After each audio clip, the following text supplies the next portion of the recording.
is this side of the tiny booklet, the first seed, in which is portrayed this tiny octopus and its kind of journey towards answering this question of why does he exist? And the reason why it's linked to it is that, in my mind, is that because emptiness is kind of the whole process, the whole mental process of this tiny octopus. He feels totally empty, a lack of purpose, and as I drew and wrote this tiny part of the booklet, I kept on having this idea of emptiness. I kept on thinking about it, and so in the end, I'm guessing it just, in my mind, got linked tightly with this creature. And so here, since we already introduced this tiny octopus in the Abyss Garden, we saw him kind of emerge from one of the egg, from the slug creature, and we saw him being traded with the little flame. The slug creature traded it to the merchants, the merchant ones. And so here, it felt kind of natural to bring back the merchant mergers. It's quite of a funny title for them, the merchant mergers. Anyway, and so the idea was quite simple, meaning that we would have these two mergers that we already know. And since last time that we saw them, they were receiving this tiny octopus. What would be more natural than to see them interacting with it now? Because it does seem like they wanted quite badly to get a hold on this creature. I don't really know why or how much they know about this creature, why they know it, and what they are trying to achieve, what they are researching. But basically here we see them in their store, in their hoarding place, where they keep all their trinkets and all their plants, a lot of their belongings. And what we see them doing is kind of offering this tiny octopus, they're basically doing some alchemy thingies. They're providing the tiny octopus with some pollens, with some tiny cinders from the abyss, and see how it reacts. And what it is doing is generating this utter emptiness, circling around it.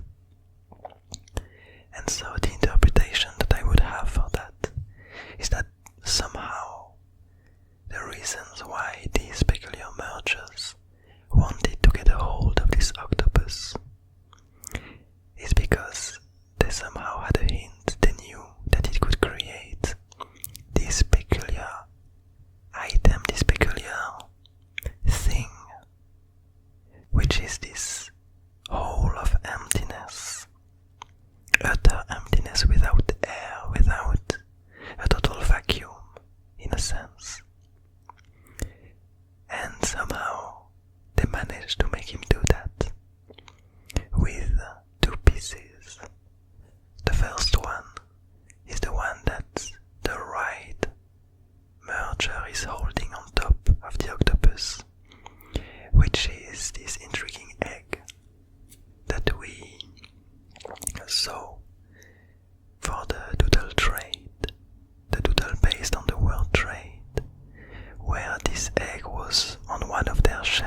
things in their store.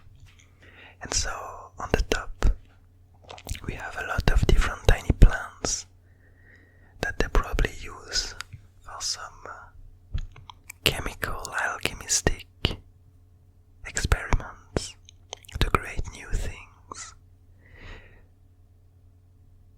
I'm not exactly sure what you're gonna see on the screen at the moment, but I think I'm just gonna go from up to down. You might not already see the different trinkets that I'm gonna be describing, but they're gonna come. So on the very top we have these plants, this row of different plants. And if we go to the left shelves, on the very top we have another type of super tiny mergers. Two mergers that are like baby ones. And it seems quite interesting that they seem to be already quite independent. But also, something else that's quite interesting is that they're in the place of a trinket, meaning that we don't know exactly how the mergers grow. But it's quite fascinating that these ones actually manage to trade other baby mergers. And so you end up with these baby ones that are already in some kind of shop and learning from the way bigger mergers.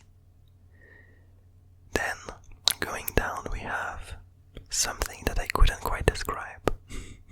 Basically, for all of these trinkets, I went for first a few, one or two random shapes, and then I tried to make sense of it. So as we continue, we have different intriguing plant with different shapes. We have an octopus-like creature that's trying to hang on one of the wood pieces. We also have a scale, the scales that we saw with the seedling king and with the creature of balance. We have one of these scales here. Right below it we have some kind of tiny plant/hut, followed by a round object that kind of, it has this, I'm guessing that you probably won't be able to see from the size of the picture, but it has these tiny circuits like the artifact, so I'm guessing it's a super tiny piece of artifact. And quite interestingly, we see the mergers kind of interacting with a lot of these trinkets, moving them around, picking them up. It seems like they're always doing 100 different things at a time. If we continue below, we see another kind of glass bottle thingy with a lot of different sticks inside that gives out some particles, probably some kind of sand particles. Down from there we just have a few particles, a few pollen-like thingies, a bit like cinders, ashes from a dead fire. We know from previous conversations that fire is something that is really unusual in the Abyss Garden. It's something that's precious and that's really unlikely to occur in normal circumstances. Below from that, we have two kind of balanced fountains, which shape kind of reminds me of the super long walking stick of the tired pilgrim.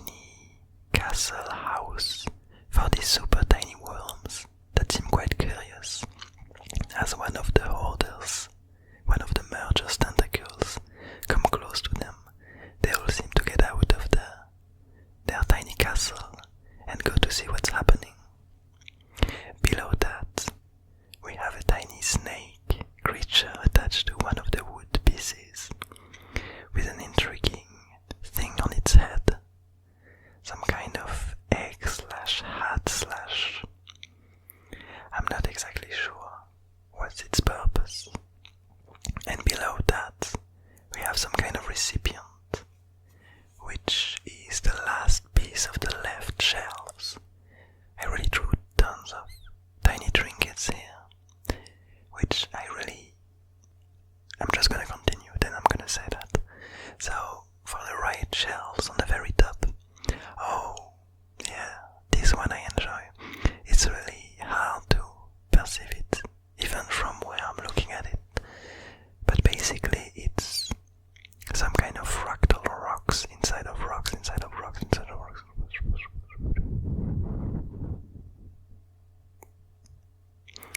And they might come back later in other doodles. Yeah, they will surely come back later. Then, next, down we have this super tiny creature that seems to want to get something from one of the mergers, because its tentacles is holding some kind of stick that's giving out a lot of pollen particles on its sides, and it seems like the tiny plant is desperately trying to reach it. We don't know if the merger kind of stole it from this plant, or if it wants to give it to this plant and the plant is so excitedly looking forward to it. Down from there, we have the single merger that we saw in the Doodle trade when we first saw the mergers and the trading ones. They already had it on their shelves. Below that, we have some kind of seed creature that is getting detached from its ground, from its shelf. Quite an intriguing one too. Anyway, down from there, we have some kind of levitating creature. The way I perceive it, some kind of smooth rock / seed with a tiny neck and a tiny round head, which particles that it produces allows it to kind of push itself from the ground and to kind of advance forwards. Quite an interesting one. Down from there, we have some sheltered, I'm guessing also it's tiny rock people, like we saw on the left. They seem to like to clump together and to kind of cuddle each other to stay safe. But these ones did manage to have a real shelter. Below that is some kind of desperate creature. We see it kind of it's a really slim creature with a large head, and it's looking like it doesn't have a lot of will. It feels desperate, it seems almost empty, and one of its limbs is actually attached to something that we don't see from our point of view. Some black ball that's probably attached to something else further outside of the drawing. Then we have an empty shelf. And finally, we have some kind of lever with two blobby creatures. Unlike our usual blobs, these ones seem to be almost transparent ones, and to have a very round eye at their center. And I'm guessing the mergers are also doing some intriguing experiments with them, because here we see the right merger kind of pushing on the tiny one, while the bigger one is taking the space.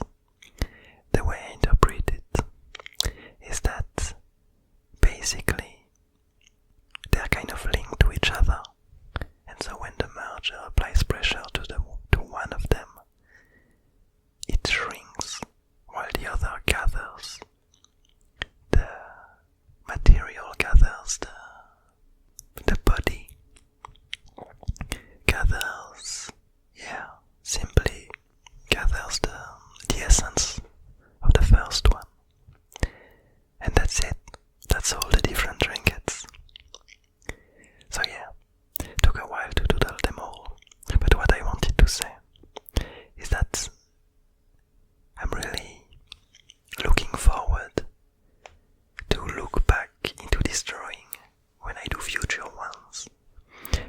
each of these trinkets, despite a few ones that we already saw in previous doodles, but most of them are new thingies, really new shapes and new creatures that we've never seen before.